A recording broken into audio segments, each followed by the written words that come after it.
Assalamualaikum everyone and welcome to today's SOP video update for Thursday 11th of August. And I got something good to say about this coin at the moment, and something good that is really amazing about SOP right now is that you might be really getting that saucer bottom that I've been talking about. Okay, so I just want to show you Bitcoin. You can watch the Bitcoin update right now on the channel if you want to.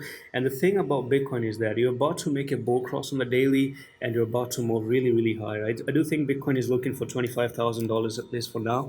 The thing is, if you end up making that bull cross for SOP and you come up and break this 583 resistance level that you had, you're breaking the bear flag out there, and you're actually coming up to make that saucer bottom back test, and you're good to actually fly for that 60% move to the upside. So things are amazing, things are heated up, things are looking so good right now that but it doesn't take a second to flip the market. Okay, they can hit the switch, flip the market, and then that's it.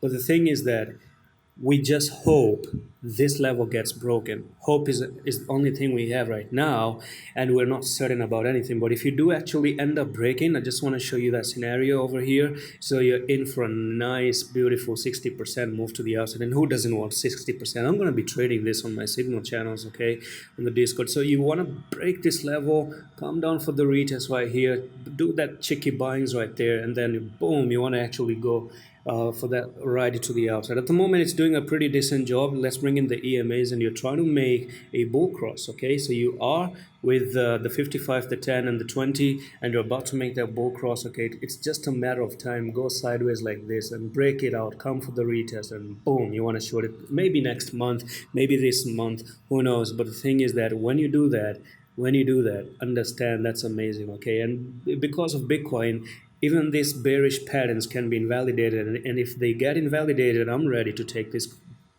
trade. So that's something good that I want to say. So thank you so much for listening to something good that I wanted to say, and that's it for this update, man. I'm gonna see you in the next one. I love you.